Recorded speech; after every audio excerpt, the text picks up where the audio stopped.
Greetings, mortals, and welcome to 11-Foot Pole, a tale of high adventure. This Daggerheart actual play is set in the world of Exandria on the Isle of Kalmata. I am the game master. My name is Glenn. Joining us around the table, playing Kari Nix, a ridge-born half-giant stalwart guardian, is JP. Greetings, all. Playing Marlowe, a lore-born elf primal origin sorcerer, is Jason. Present. With only a slight concussion is Jason. I mean, this is a man's man who's willing to game after nearly knocking himself unconscious working in the field. Playing Morrow, an underborn fungal warden of renewal druid, is Corey. Yep. And joining us under the influence of prescription drugs, playing Barnacle, an underborn ribbit nightwalker rogue, is Lynn. Ribbit. He's like, yeah, man, that's me, man. Like, yeah. And they were prescribed. Okay. I'm not going back to them. All right. Okay. You know, you find the right doctor, you can get the good stuff. You know. So when we last left off, we were at the mouth of Deadstone Cleft, a breach in this mountainside where you guys think the Treasure Vaults of Zadabad may lie. But even more immediate, Kari Nix had found that this cleft is inhabited by a group of a tribe of her distant cousins, kinfolk, distant. I don't know what the word I'm looking for is that goes with distant Relations? Yeah, distant relations. Thank you. Your distant relations. Some of them larger than you, some of them much larger than you, and one of them grotesquely larger than you. Who seem to be controlling this Deadstone Cleft, which you guys think you need to get through to get to the lost city of Zadabad. And you tried the old Chewbacca routine, where you said, "Hey, I've brought these cattle here to give to Ishtoreth, the enormous," and they were like, "Oh yeah, let us take that in for you." And so you guys realized that they were trying to rob you. And you took appropriate use of force, a proportional response, by killing all four of them. And then, as that was finishing up, out of the... What's wrong, JP? You've been working with that camera. Having camera issues. Okay. As you were finishing up, the four cyclopses that were out here, kind of guarding the entrance, Ishtoreth himself and a couple of his extremely large goon sidekicks came out of the opening, his footsteps kind of shaking the earth, and he shouted, "What is the meaning of this?" And you notice, as Corey predicted, or possibly as Marlowe predicted, he is wearing the shield that was your family crest and heirloom that you came to the island looking for as a codpiece to protect his groin area.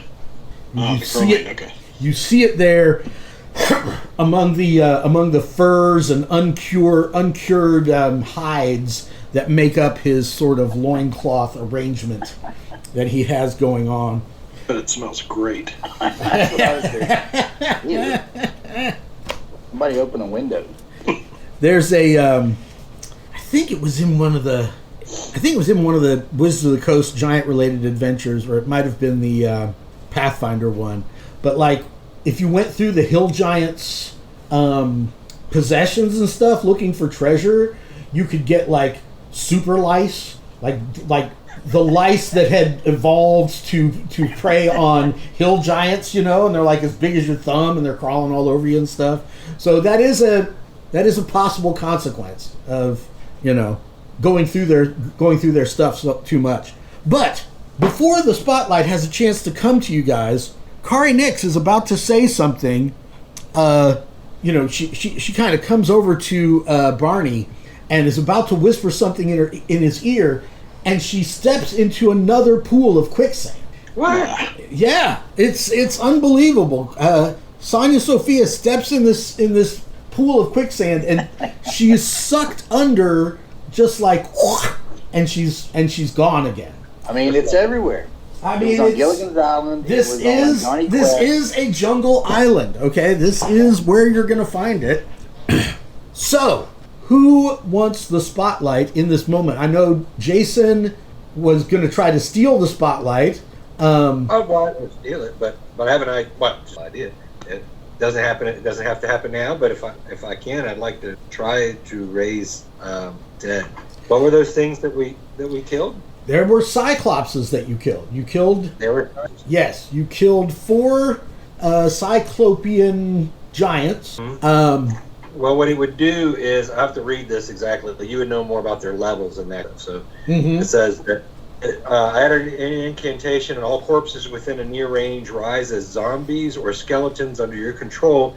Their condition dictating which form they take.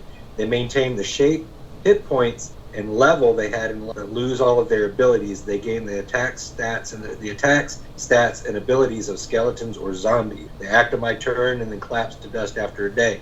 So if I'm successful, they maintain the hit points that they had in life, right? Right. They last a day. A day. So they be under my control. Right. But I can. The combined level of controlled undead cannot exceed mine. Level 5. Right. And they are tier 2 bruisers. So you guys just reached tier 3, right? Is that correct? Yeah. So I would say you would be able to raise between 2 and maybe 3 of them. But I want to know if you want to try talking to Ishtoreth first. Like, JP, are you just going to go at him, hammer and tongs, or do you want to try to, like, do a talkie scene? What's the plan? I'm still, what's the word? I am still Unstoppable? Unstoppable, so yeah, I'm in full rage and have at me, bro. Rage. I mean, I don't see what would make things any different than what just happened. We just got into a fight with 4 of these things, so I don't see any reason of slowing down for a conversation. Yeah, Kari's not. Okay. That's right. I just wanted to check, see what the Just thought saying. process was, if there was a thought process. If Oh, wait a not, minute, let's that's fine follow. too. All right. Then, Jason, you want to take the spotlight? Unless John wants it. You got to do.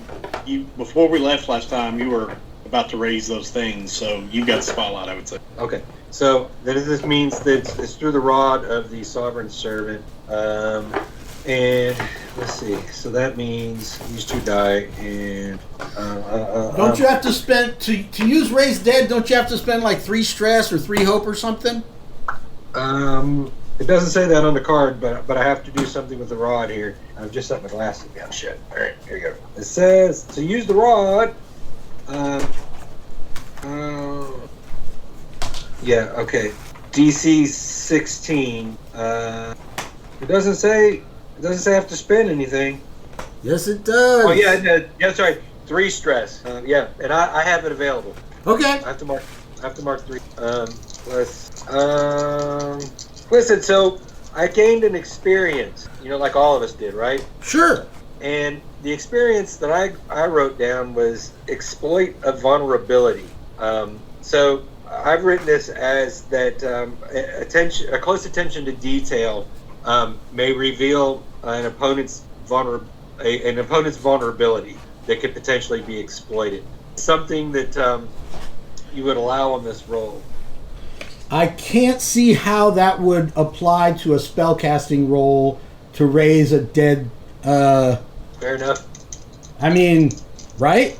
Fair enough. I mean, it doesn't hurt to ask, right? No, Okay. never hurts to ask. Okay, green is for hope. Ooh, I don't think we're gonna make it. Nope, that's a miss. Hope or Yeah. fear? That was with fear. Okay.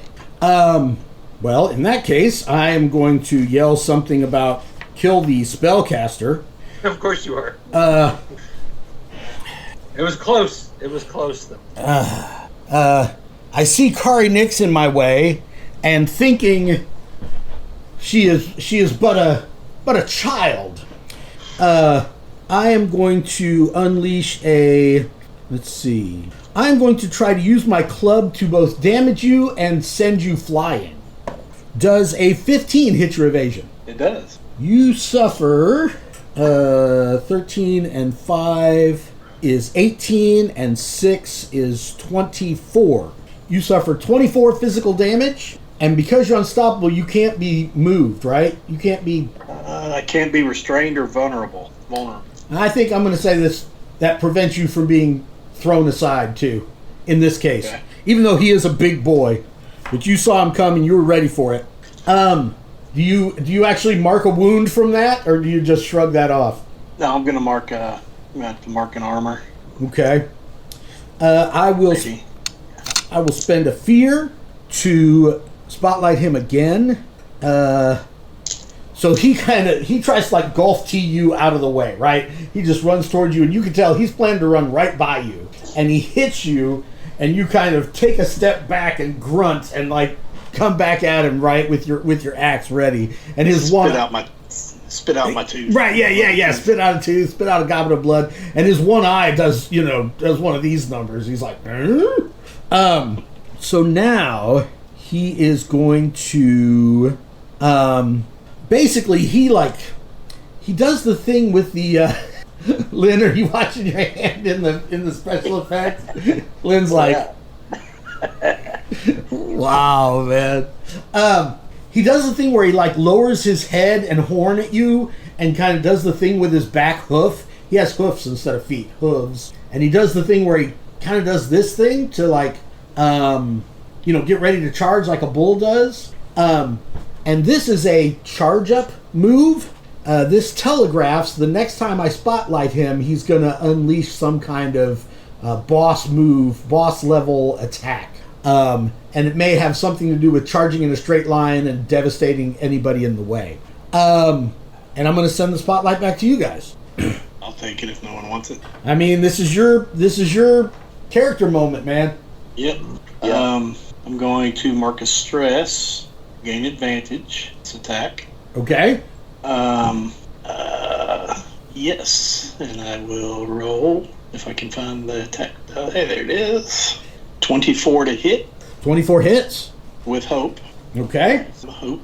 And I'm going to use a hope. Yep, I'm going to use my forceful push to use a hope to add d6 to my damage roll. Okay. Cut off. And I'm also going to use another hope, make them temporarily vulnerable. Okay. I'm down to 2 hopes. Okay. We roll my damage. That is, let me add a d6, sorry. For 27 damage. Okay. Smacked him. And it pushes them, knocks them back. So he tried to knock me back. I'm doing the knockback feature. I don't know if it works or not. Knocks them back to close range. Okay. And they're temporarily vulnerable if they're able to be vulnerable. He is able to be vulnerable. So this is your wheelhouse. This is your specialty. So I'm going to give it to you. You actually hit him so hard with your axe, he kind of stumbles back and it's kind of flat-footed for a second. And as he looks up, he's like, and he spits out a bloody tooth. And looks at you like, ugh, and gets ready to lower himself into that charge again. But this has created an opening for somebody else in the party to get a hold, to make an attack against him. He is vulnerable. Well, I have a sneak attack since I'm a rogue. But he has to be adjacent to one of your allies, and he's not anymore because somebody knocked him back. He hit him so hard he knocked him out of melee range. He did. Well, he did. Sorry. I'm just a little frog then. He marked him. I'll weaker next time. He moved him out to close range, which is further than very close, but not as close as far. So, do you want the spotlight, or who's going to try to take it? We got a magic user, and we got a really cool mushroom dude. Yep. They're in trouble. And until recently, you had a pirate. Right. Yeah, she's swimming around in quicksand again. I think she likes the quicksand myself.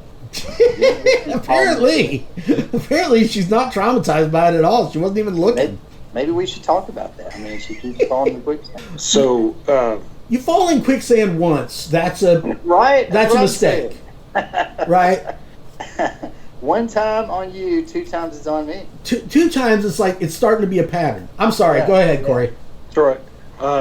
I already get advantage on attacks, so if somebody else wants to go and take advantage of that advantage, go Or ahead.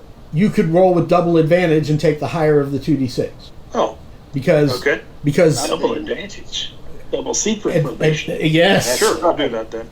All right, so you're going to run up to Istareth? Yeah, I want to like flank him a little bit though, Okay. so I'm not directly in front of him because I saw that like kind Okay. of charge maneuver. Good for you. Okay. So you kind of come around the side here a little bit. Yeah, that's fine. And okay, so I have the right double mini for you. advantage. You're still in Velociraptor form? I absolutely. Okay. Yeah. So this is going to be all right. So that is it's a lot. Yeah. 20 That's plenty. something. Okay. That's plenty. With fear, unfortunately. All right. And I forgot to. Well, yeah, I don't want to mark any stress right now. So that's D10 plus 8, so 3D10. All right. When I roll a 1 on a damage die, I can re-roll. Nope, not re-roll. I can roll a D10 and add it to the result. So I've got 12 plus what? Let's see. So I'm at 20 plus 2. So 22 points of physical damage. Okay. That definitely hurts him, but you rolled with fear. I certainly did. Certainly. So, I am going to spotlight Ishtareth, and he is going to use his Furious Charge. He puts his head down and charges to about here. He kind of just runs right over you, JP. He just kind of moves through your space, hits you on the way by. He doesn't move you, but he just kind of steps over you. Okay. So now... Did you like the middle school shrug, just kind of leans into him a little bit? Yeah, that kind of thing, yeah. Sorry. So you three, basically everybody but Corey, needs to give me a DC 17 agility reaction roll. Jason, you would get your elven agility thing Sir. in this situation.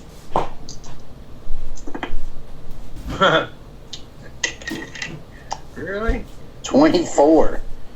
I think I was able to dodge. I think you were. I did some nifty frog move. But even if you succeed, you must either mark an armor slot or mark a stress. Oh, man. Mm-hmm. What? How's a 10? Jason, a 10? With advantage, you rolled a D6 in there? I did. Oh, wow. It's ugly. You take 21 and 7 is 28. You take 28 magic damage. Ooh, that sounds bad. Magical charge. Yes. We're going to mark the armor. And JP, what about you?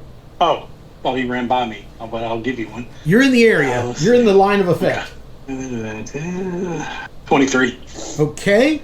So you either need to mark an armor slot or a stress. I'll do an armor slot. I'm going to spend a fear to activate this guy. He is going to swing at Corey. No. 9 plus 2 is 11. I assume that doesn't hit your evasion. That misses. So in that case, I'll spend another fear to activate this guy. He rolls a natural 1. Also misses. That also misses. Yeah, that also misses. He may have hit himself. On the back. So I'll spend a fear to... He's relentless, so I can spotlight him again. And then he marks a fear to do this deafening shout thing that, again, affects all of you that are within close range. I got a 15 on the die, so unless one of you has a 19 evasion or better, you must take 10 points of magic damage. Am I in range of that? You are not in range of that. Awesome. Oh, that was the big bad. Yes. So that's you three each take 10 damage. And you guys notice, like, some other Cyclopses. I mentioned that there were like sort of balconies up above. There were like cave entrances and stuff up above. You notice some Cyclopses looking out, but they don't look like they're like getting ready to run out and help. They're kind of watching non-committally, if that's a word. Yeah. All right. So, Lynn, now you do have allies adjacent to this enemy. You want to take a spotlight to sneak attack him? I do. All right. I'm going to hit him with my Kopesh of 9 lives stealing. Oh, Lord, don't do it. Don't do it, man. I'm doing it. I'm going in. Don't steal his life. Here I go. Here I go. Look out. He's still temporarily vulnerable, right? Oh, yeah. Okay, so I don't... 13? Roll a d6 and add it in there. Oh, yeah. Because he's vulnerable. 16. Sadly, that is one short of the number you need to hit Ishtoreth. Was that with hope or fear? That was with fear, sadly. All right. He feels you trying to stick him with a sort of 9 lives stealing, realizes that this is some kind of evil magical item, and decides to squash you so he can not have to worry about you anymore. Unfortunately, he got a 11. Does an 11 hit your evasion? It does not. I did some more nifty frog moves. Okay. I'm going to spend a fear to activate his Relentless, and I am going to try to crush Kari Nix. Damn it. Okay. Does an 11 hit your evasion? It does. Okay. Oh, that's a big roll. 15 and 5 is 20. 28 physical damage. I'll take that. Listeners, we're going to go to commercial while I trade out all of these D20s I've been using because they're obviously, they're pandering to the players. I mean, they will not roll good rolls against this party. I would like to point out, you just did damage to Kari. Oh, well, okay, Kari there you took go. Damage. All right. You haven't done that in many episodes, many moons. That's true, but still, they've just been not rolling as well as I would want. All right, so the spotlight should go back to either Jason or JP. Question. Yes, sir. We've hit this guy a few times. Does it look like does it bother him? Yes. He's not bloodied, but he's definitely taken damage. Okay. You would say each of your hits, while you wouldn't necessarily say they were severe damage, you wouldn't say they were minor damage either. Jason, you can actually... I want to do a potion, but it's probably not the most ideal time. You got anything you want to do, Jason? I can change into a beast and go after him. Do that. Okay. And I would like to drink the potion while you're doing that, so hopefully you'll roll with hope. Yeah, wouldn't that be great? Okay. So, He said, wouldn't that be great? wouldn't that be great? That would, in fact, be nice for a change, I've yes. been rolling crap over here, man. I ain't gonna lie. I've been rolling. Glenn's on top of it tonight. He's got it. So that was Marlo, cultural references. That was awesome. Marlo is going to turn into a mighty lizard. The beast form she's going to take is that of a. Let's be a crocodile. We're going to be a crocodile. A crocodile. Yeah. Okay. And she's going to charge in. She also gets a bonus on attack, so that's advantage with attack. Right? Oh, jeez. Okay. Does a 17 hit? 17 is the magic number against Ishtoreth. Woo! Okay. So, I'm gonna get it's a die 10 plus 7 physical damage. Is that how that reads, Corey? That kind of thing? Yep. So it's 3d10 plus 3d10. Oh, shit. Because you guys are tier 3. Yeah, that's fair. Okay. 3d10. So plus I don't want to pass over this moment. What is that? I got a crocodile mini, man. Crocodile. Oh, cool. So that's 22. Damn. And I'm clamping my jaws down on him, restraining him. I'm temporarily restrained and vulnerable. No. Yeah, seriously. You gotta spend a hope to do that. I'm gonna do it. Yeah, I'm spending the hope. So yeah, nan the boo boo. Okay. Do you roll with hope or fear? Oh, I roll with hope. Okay. It would be. Of course nice. you did. That's all fine. But before we move on to JP's action, I don't want to pass over this character moment where you turn into a crocodile to attack him, and the camera cuts over to Marlo, the Velociraptor, and Marrow. I'm sorry, yeah, Marrow the Velociraptor. And what is the reaction? What goes through Marrow's head when he sees this druidic transformation? So yeah, he catches it out of the corner of his raptor eye, and you didn't know that raptors could smile, but he does, and he smiles really, really kind of mischievously because the spores that he's been leaking on Marlowe every night as he sleeps, he just lets off these little spores. They finally worked. Yeah. You taught him everything he knows. You've had an influence on him. So rather than taking offense to him taking a level in Druid, your character is like, young Padawan, you're learning. Okay. Now, Corey, as a player, I take great offense to the fact that a 1-level dip in Druid makes anyone just as good at changing into beasts. Bullshit. Yeah, and everybody else has got to be like, where the shit did this just come from? Oh, absolutely. What? I agree. It's yet another example of how I think Daggerheart was released a little bit half-baked. I don't think just taking... They had a space there where they could make the rules different for multi-classing, and they're just like, it's exactly the same. Your total levels. Hey, you can do 1 tier lower of beasts. Yeah, okay, exactly. Cool. Yeah. No. Just as good as I am. Yeah, I agree. I think that's a little undercooked. But that's what happens. So, he smiles as a raptor. Corey is chagrined as a player. And the spotlight stays with you guys. JP, you want to chug a potion? Yes. And while I'm doing that, I'm going to taunt this guy. Let me see. I'm not theatrically inclined, so something about his groin cover belonging to my family, and I shall unclothe. I will. What's the word where you? I will relieve him of his garment. Okay. You're gonna disrobe him a second time. And I'm going to drink. Do I need to tell you what I'm drinking? I assume. Yeah, it would help. Hamet's secret potion. Okay, and what's that do? It says, after drinking the potion, the next successful attack you make critically succeeds. Okay.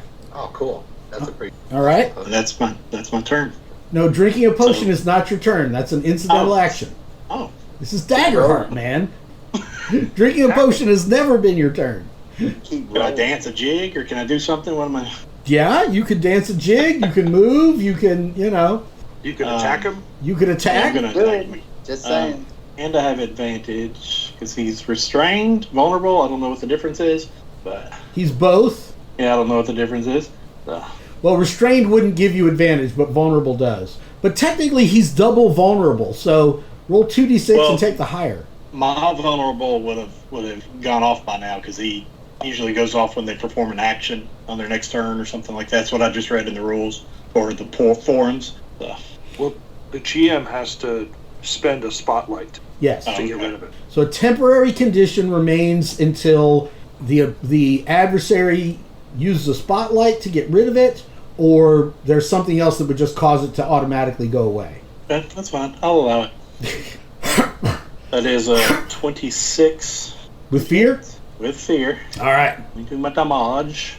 Okay. Oh, actually, you drank a potion that makes it an automatic critical. You don't have to roll it. It's automatically a critical. You are correct. Never mind. So you gain a hope, you clear a stress, and you do the maximum damage, and then you roll damage on top of that. Man, that's a successful turn. So my little bonus things, those go into the base, right?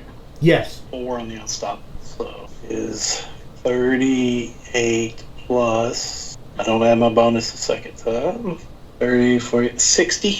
60? 60. 60 damage to Ishtareth? 6. That is, in fact, ludicrous damage. So just make sure I'm doing this right. I took the my max die roll, right? Like what it would be, and then I rolled my die roll again. I only used my bonus in that first one in the max calculation, right? And I only add my unstoppable die in the first calculation, right? So it's 60. Okay, so you should be able to see here. This is how many health points Ishtareth had. Start with. You guys have done major damage 3 times, leaving him with 4 hit points, which is how many hit points you take when you take ludicrous damage. Really? Yes, you take 4 hit points from ludicrous damage. So, describe how you kill the mighty Ishtareth. After my montage, being unstoppable, she basically performs her whirlwind and does a 2 180s and Speeding up. takes the battle axe right above the family shield in his midsection and just slices him from left to his right to left. So right to left, just slices him in two. And all of his guts spill out, right? His intestines, maybe. His intestines spill out. Come on, man. And I eat them off of the shield. Ooh, okay, that just took a turn. Okay. Kari lets out this guttural giant stalwart roar. Rose up. Okay. When this happens, your roar of victory echoes off of the mountainside, right? Out of this gorge, it echoes, and there is an audible gasp of every Cyclops watching this happen. There's like these two guys stop for a second. Marrow stops for a second. Marlowe stops. Everything stops for a second. Jason, you open your mouth and let this thing go and fall to the ground, and you're like, huh? And there's this moment. I got the lower half of it. Yeah. You're holding up the lower half of it, and you're like, oh, I guess I can drop this. And there's a moment of stunned silence. JP, the spotlight stays with you. What do you do in this moment of stunned silence? Well, I told him I was going to remove the shield from his body. So I will lay my axe down at this point. Okay. And then proceed to remove said shield. Okay. Everybody's watching you. I was about to say all eyes. There are multiple eyes, but everybody has their eye on you. And, I'm terrible at this, personally. But I will I have avenged my family's speech. Okay. Not like a Donald Trump 2-hour State of the Union, but a to the point matter of fact. And I say, my clan has been avenged. If there are any others among you here today that wish to harm myself, my clan, or my friends, then do so now. Present yourself. All right. I want you to give me a presence roll. I will give you advantage, and I will set the difficulty at 17. I'm sorry. 17. I will set the difficulty at 14. 17 was a I will set the difficulty at 17 and a half. Was that with hope or fear? That is with fear. Okay. All right. So Spend a hope to make it a hope. What'd you say? Is that kind of spend a hope to make it with hope? I Is that how that worked? Since we're making rules up? I don't think so. Did you get that off the forums too? No, I can put it in there. I can This type one. it. That's how AI works. That's right. I say it enough on the forums, and then it comes up as a possible rule. This one steps forward. He's like, what's your clan name, JP? Don't have that in front of me. I did have it. We are the Nix clan. We are the Nixes from the Ridge. The Knicks. We were hoping they would finally make it to the playoffs. Kari of Clan Nix, you have proven yourself a mighty warrior by beating Ishtareth, our king, in fair combat. We wish no quarrel with you or your companions. But if you think that you can claim Jarldom of this clan by this action, It will not be so easy. I do not wish to be your oraldom or whatever you just said. Jarldom. Glenn's on it. Jarl. I do not desire that. Jarl. It's what the ruler of a giant clan. It's spelled like Jarl, but it's Jarl. It's Norse. Very well. It would appear that you are next in line. I was thinking the same thing. We will have peace with these honorable and dangerous outlanders. And there is a general golf clap and mumble of assent. Harumphs all around. I didn't get a harumph out of you. There are harumphs all around from the gathered Cyclopean. What do you say now? I say, do we know where we're going? Like yes, the vault, or where we do know exactly where it is. So the road to Zadabad pointed to this cliff face, to this cleft that they're living in, and you think that the lost city is beyond it, inside the mountain or inside a valley beyond. So you basically were planning to pass through their settlement. I will say, fare thee well, friend, new friend. Enjoy feasting on your fallen comrade, if you do that kind of thing. And we don't generally discuss it with outsiders, but you know, and don't want to let good meat go to waste either.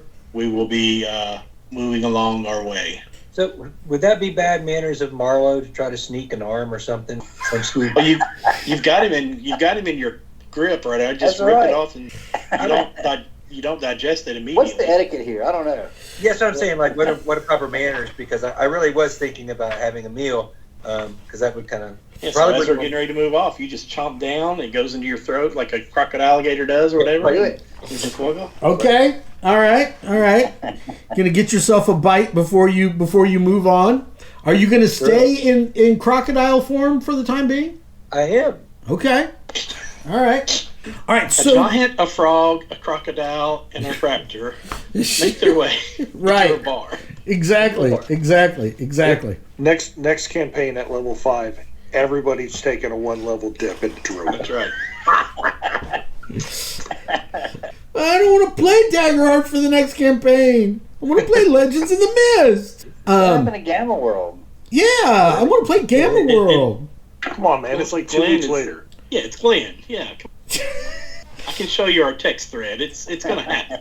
I love you guys. Remember Simbaroon and Blades in the Dark? Okay. Those are... We want to go down the list. We're gonna out him right now. Too. We're gonna out him. Rebooters. Bottom tusks. We're having an intervention, Glenn. Okay. All right.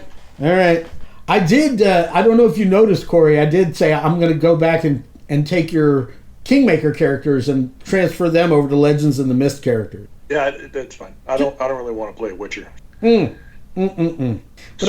make me something fun. Make me something interesting. I'm transferring them over so that you could play that, so we could continue the Kingmaker campaign.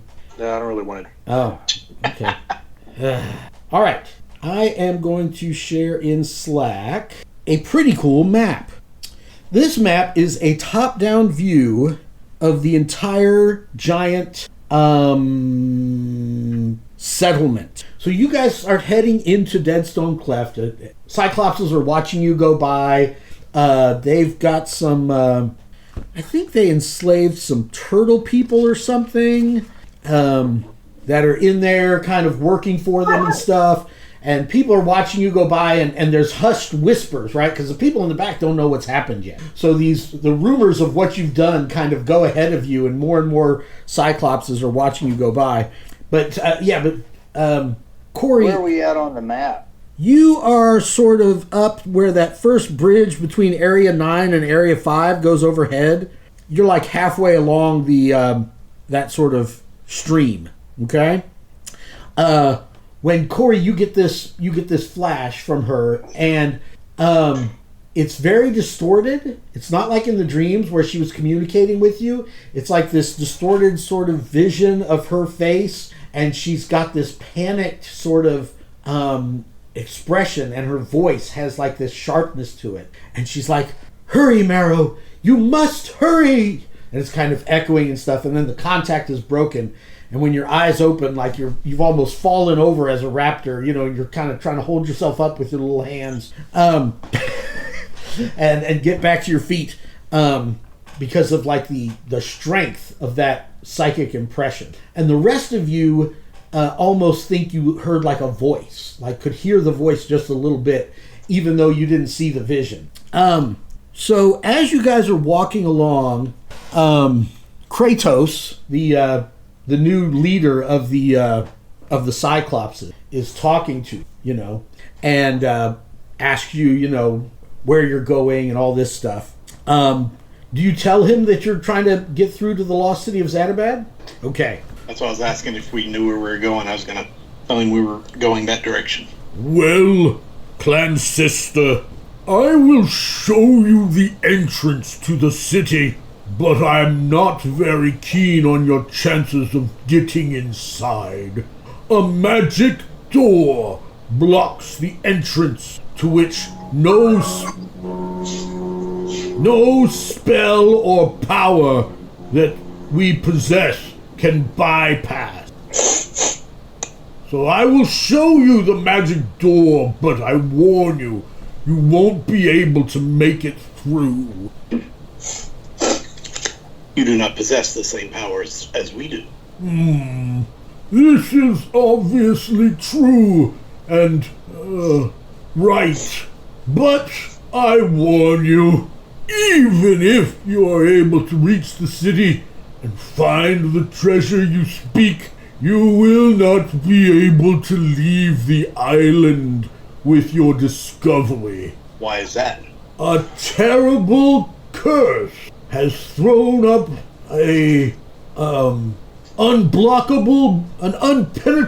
impenetrable, pardon me, this isn't my first language. A terrible curse has thrown up an impenetrable barrier around the island. It takes the form of a terrible sea creature of enormous power. One of the reasons Ishtoreth was trying to reach the most corpulent and enormous stage was in the hopes that he would become powerful enough to overcome the terrible Leviathan. Kari leans in. My bad. Ah, well, you are welcome to remain here with us forever, trapped here just as we are. It is very sad, since my people like to trade with dwarves who occasionally used to come and bring us succulent sheep. But the dwarven ships have no way of getting past the Leviathan. How do you think we got here? I assume you arrived more than a month ago when the Leviathan first appeared. Perhaps you even saw it when your ship was destroyed in the first scene of the first episode of this story. Word has reached it that it has been attacking the few ports and small towns that are built along the coast of Kalmata. That's like breaking the fourth wall inside the fourth wall. It's like 18 walls. The greatest fear of our shaman woman is that eventually the creature will begin to come inland and destroy all life on the entire island, us included. If it came up on land, couldn't you fight it? I mean, It'd be easier than fighting it in the ocean. This is true, and we would not go down without a fight, I assure you. Still, we are but Tier 2, some of us Tier 3. I feel certain that the Leviathan itself is some kind of end-game boss, for which we are underleveled. I'm sure we'll be more powerful by the time we need to deal with it. It's almost like you would need a kaiju to fight that kaiju. Something of this kind, but so far we've had no luck. Ah! Here we are! And he points at the largest calendar wheel door contraption that you've ever seen. There was a similar one in the tomb of Thutmose. Remember the big calendar door that opened as you triggered the different levers or whatever it was? This is 4 times that size. It's got to be 100 feet in diameter. This huge stone portal, all inscribed with runes in Kadari, and it shows the signs of having been people trying to lever it open and try to, battering ram into it and burn it with acid and, burn sage in front of it and, put graffiti on it and everything else. But nothing has budged this massive door. Corey, you notice about 10 feet in front of the door, there's a stone plinth rising up out of the loam. Oh, and like a little stream, as you can see there, kind of comes under the door. But you notice right next to the stream, or actually out in the middle of this stream, there's a little stone plinth that rises up that looks familiar to you. All right, then Mero will return to his fungal form.